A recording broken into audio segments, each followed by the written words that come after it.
Welcome to study 24 Udaipur. आज की इस क्लास में हम इकोनॉमिक्स के कुछ एमसीक्यूज हैं जो आपके यूजीसी नेट का एग्ज़ाम हो, फर्स्ट ग्रेड का एग्ज़ाम हो सकता है या फिर असिस्टेंट प्रोफेसर का एग्ज़ाम होता है, कोई सेट का एग्ज़ाम होगा, पीएचडी एंट्रेंस का एग्ज़ाम होता है। तो उन सभी एग्ज़ाम के लिए आज का जो हमारा वीडियो है वो आपके लिए उपयोगी होने वाला है। तो चलिए कुछ जो एमसीक्यूज हैं उसमें हम सबसे पहला लेते हैं आज का। उच्च शक्ति द्रव्य के उत्पादक हैं, जो आपकी हाई पावर्ड मनी होती हैं, उच्च शक्तिशाली मुद्रा जो कहा जाता है उसको कौन प्रोड्यूस करता है, उसका उत्पादक किसे कहा जाता है।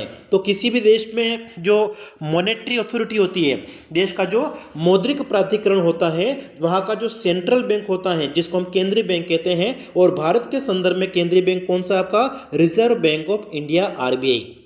तो जो हाई पावर्ड मनी होती हैं, उच्च शक्तिशाली मुद्रा होती हैं, उसको कौन जारी करता है, रिजर्व बैंक के द्वारा। मतलब जो आपकी आरबीआई की जो टोटल लाइबिलिटीज होती हैं, कुल देयता जिसको हम कहते हैं, जिसमें जनता के पास में नोट और सिक्के होते हैं उसको शामिल किया जाता है, बैंकों के पास में जो रिजर्व फंड होता है, रिजर्व सुरक्षित कोष जिसको हम कहते हैं, और केंद्रीय बैंकों के पास में अन्य जो जमाएं होती हैं उसको इसमें सम्मिलित किया जाता है। तो करेक्ट आंसर आपका यहाँ पे हो गया ऑप्शन डी।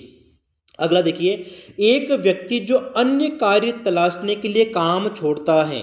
ठीक है, एक व्यक्ति रोजगार में लगा हुआ है लेकिन उसने रोजगार उस काम को क्यों छोड़ दिया, क्योंकि वो उस काम में इंटरेस्ट नहीं है, वो किसी और काम को करना चाहता है। तो जब तक उसको और काम नहीं मिल जाता है तब तक वो कुछ समय के लिए बेरोजगार रहेगा, और इस प्रकार की जो बेरोजगारी उसको हम क्या कहेंगे, आंशिक रूप से उसको हम बेरोजगार कहेंगे।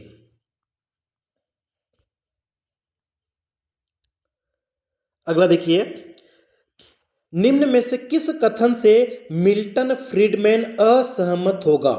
मिल्टन फ्रीडमैन की अगर हम बात करें तो ये आपके मौद्रिक अर्थशास्त्री हैं, ठीक है, मॉनेटरी इकोनॉमिक्स हैं, और इन्होंने क्या बताया था कि अर्थव्यवस्था में जो फ्लैक्चुएशन आता है, व्यापार चक्र आता है, ठीक है, ट्रेड साइकिल जो होता है उसको स्मूथ करने के लिए, उसमें स्थिरता लाने के लिए एक तरह से जो मॉनेटरी पॉलिसी है वो ज़्यादा इफेक्टिव होती है। मतलब वो मॉनेटरी पॉलिसी के एक तरह से समर्थक थे। तो यहाँ पे पूछा हुआ है कि इनमें से किस कथन से वो असहमत होंगे, तो यहाँ पे आपका आंसर हो जाएगा ऑप्शन हमारा सी, व्यापार चक्रों के निष्कोण स्मूथ करने में मौद्रिक नीति के सक्रिय उपयोग के लिए सीमित क्षेत्र नहीं, ठीक है, मौद्रिक नीति जो है वो ज्यादा उपयोगी रहेगी। तो यहाँ पे आपका जो करेक्ट आंसर है वो हो गया ऑप्शन सी।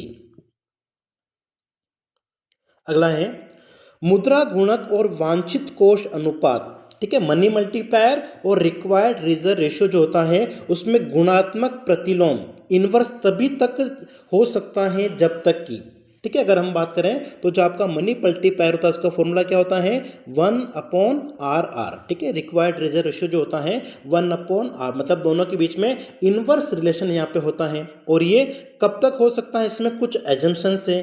क्या एजम्पशंस है कि जो विदेशी मुद्रा है उसमें किसी प्रकार का कोई लीकेज रिसाव नहीं होना चाहिए, जो चलन में मुद्रा है उसका भी, बैंकों के पास जो है वो एक्स्ट्रा कोई भी वो फंड नहीं रखते हैं वो अपने पास में, और वांछित कोष अनुपात उन कोषों से ज़्यादा है जिसे बैंक अपनी जमाओं के आधार पर रखना रेशनल विवेकपूर्ण समझते हैं। तो यहाँ पे उपयुक्त सभी, आपका जो आंसर है वो कौन सा हो जाएगा, ऑप्शन डी।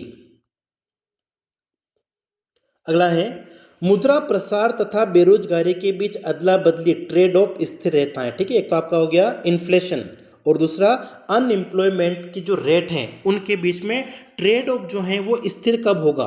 ठीक है, ट्रेड ऑफ स्थिर की अगर हम बात करें तो देखिए, जो किन्स हैं और उसके जो समर्थक अर्थशास्त्री हैं उन्होंने क्या बताया था कि मुद्रास्फीति और बेरोजगारी के बीच में विपरीत संबंध पाया जाता है, ठीक है, लेकिन सैमुअल्सन, फ्रीडमैन, ठीक है, इन्होंने क्या बताया कि जो दीर्घकाल है उसमें मुद्रा प्रसार और बेरोजगारी के बीच में ट्रेड ऑफ नहीं होता। मतलब इस तरीके से आपका जो कर्व है वो बन जाएगा वाई एक्सिस के पैरेलल, ठीक है, ऐसा कब होता है, लॉन्ग रन में, दीर्घकाल में। तो डी ऑप्शन यहाँ पे आपका सही होगा।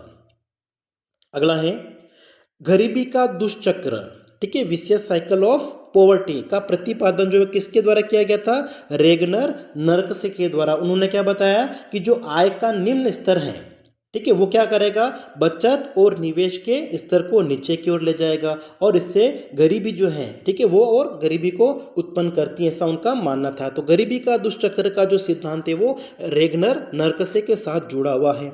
अगला है, द्वितीय पंचवर्षीय योजना किसके द्वारा विकसित मॉडल पर आधारित है। ठीक है, भारत में अगर हम द्वितीय पंचवर्षीय योजना की बात करें तो इसकी आपकी जो समयावधि है वो आपकी है 1956 से 61, और ये किस पर आधारित है? महल नोबिस मॉडल पर। ठीक है, इस योजना के अंतर्गत द्वितीय पंचवर्षीय योजना की अगर हम बात करें तो जो भारी और आधारभूत उद्योग है उनके ऊपर विशेष बल दिया गया था, मतलब जो औद्योगिकरण की गति है उसको बढ़ाना, प्राथमिकता, तीव्र औद्योगिकरण की बात की गई थी इसमें। तो आंसर आपका कौन सा हो जाएगा? B option. अगला है असीमित श्रम पूर्ति सिद्धांत, अनलिमिटेड सप्लाई ऑफ लेबर। ये जो सिद्धांत है वो किसके साथ में जुड़ा है? ए लेविस या लुइस जिसको हम कहते हैं। ऑप्शन आपका यहाँ पे हो जाएगा सी। ठीक है, उन्होंने क्या बताया प्रोफेसर लुइस ने कि जो कृषि क्षेत्र होता है, ठीक है, या जो जीवन निर्वाह क्षेत्र होता है उसमें श्रम की असीमित पूर्ति होती है, और इस श्रम की असीमित पूर्ति के द्वारा जो पूंजीवादी क्षेत्र, जो आधुनिक क्षेत्र है, उसका विकास किया जा सकता है। मतलब उन्होंने दो क्षेत्रीय मॉडल हैं। ठीक है, इसमें दो क्षेत्र आपके कौन कौन से हो गए? जीवन निर्वाह क्षेत्र, कृषि क्षेत्र जिसको कहा है, उसमें श्रम की पूर्ति क्या होती है? असीमित होती है। और दूसरा क्षेत्र आपका कौन सा है? पूंजीवादी क्षेत्र है। तो दो क्षेत्रीय अर्थव्यवस्था की इसमें बात की गई थी। अगला है हेरोडोमर मॉडल के अंतर्गत यदि आय की वृद्धि दर आपकी कितनी है? 5%, और पूंजी उत्पाद अनुपात कितना है? 3%, तो बचत दर क्या होगी? तो देखो ग्रोथ रेट जो होती है उसका फॉर्मूला आपका क्या होता है? S/COR। ठीक है, तो यहाँ पे बचत दर निकालनी है तो क्या हो जाएगा? इन दोनों को हम मल्टीप्लाई करेंगे। ग्रोथ रेट यहाँ पे आय की वृद्धि दर कितनी दे रखी है? 5%, और कैपिटल आउटपुट रेशियो कितना है? 3% है। तो 5 × 3 कर देंगे, कितना आ जाएगा? 15%, 15%। ये 15% आपका क्या होगा? बचत दर होनी चाहिए। ठीक है, डी ऑप्शन आपका यहाँ पे सही है। अगला है प्रति व्यक्ति पूंजी कम हो जाती है यदि प्रति व्यक्ति निवल विनियोग। ठीक है, देखो प्रति व्यक्ति पूंजी की उपलब्धता कम कब हो जाएगी? जब जो निवेश किया जा रहा है उसकी तुलना में जनसंख्या की वृद्धि दर क्या होनी चाहिए? ज़्यादा। अगर जनसंख्या की वृद्धि दर ज़्यादा है तो प्रति व्यक्ति पूंजी क्या हो जाएगी? कम उपलब्ध होगी। मतलब यहाँ पे आपका ऑप्शन हो जाएगा बी।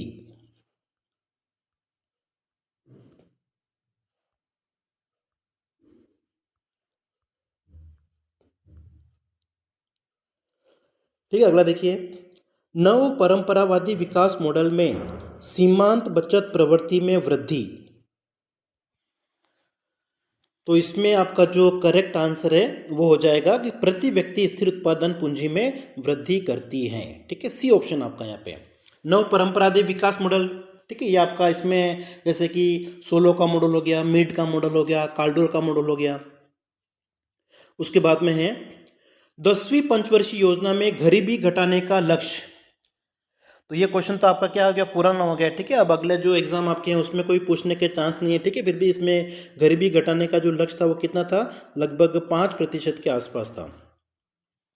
केंद्रीय उत्पाद शुल्क भाग है केंद्रीय सरकार की। ठीक है, केंद्रीय उत्पाद आपका जो शुल्क है, कस्टम ड्यूटी है, वो आपका किस में आ जाएगा? एक तरह से टैक्स रेवेन्यू में आ जाएगा। ठीक है, टैक्स का प्रकार है ये, तो कर आय के अंतर्गत इसको सम्मिलित किया जाएगा। अगला है पंप प्राइमिंग का प्रयोग किया जाना चाहिए। ठीक है, पंप प्राइमिंग का जो प्रयोग है वो कब किया जाता है? मंदी के समय। ठीक है, मंदी मतलब इसको हम कह सकते हैं मुद्रा संकुचन की स्थिति में पंप प्राइमिंग शब्द का यूज किया जाता है। और पंप प्राइमिंग का मतलब क्या हो गया कि मतलब अर्थव्यवस्था को प्रोत्साहित करने वाली जो एक्टिविटीज हैं, जैसे कि आपका सरकारी खर्च को बढ़ाना हो सकता है, ठीक, गवर्नमेंट एक्सपेंडिचर को बढ़ाना, या जो इंटरेस्ट रेट है, ब्याज की दर है, उसमें कमी करना, जो टैक्स रेट है, करों की दर है, उसमें कमी करना। ये सारे तरह से अर्थव्यवस्था को प्रोत्साहित करने वाली जो गतिविधियां हैं उसके लिए हम पंप प्राइमिंग शब्द का यूज करते हैं। तो ये मंदी के समय अक्सर यूज किया जाता है। अगला आपका है वेट लगाया जाता है। ठीक है, वेट एक तरह से कहां पे लगाया जाएगा? उत्पादन तथा उपभोग के प्रत्येक चरण पर लगाया जाता है। डी ऑप्शन आपका यहां पे सही है। अगला है सीमांत कर दर की अस्थायी वृद्धि। ठीक है, करों में अगर अस्थायी रूप से वृद्धि की जाएगी तो इससे उत्पादन क्या होगा? घटेगा। अगला है उत्तराधिकार में प्राप्त धन जो है वो किसका उदाहरण है? तो ये किसका उदाहरण होगा आपका? ये वेल्थ टैक्स का, संपत्ति कर के अंतर्गत ये शामिल किया जा सकता है।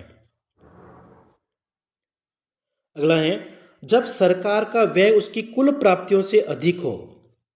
ठीक है, सरकार का खर्चा ज़्यादा है, खर्चा ज़्यादा है और आय क्या है? कम, तो बजटीय घाटा आपका क्या हो जाएगा? नेगेटिव हो जाएगा, ऋणात्मक हो जाएगा।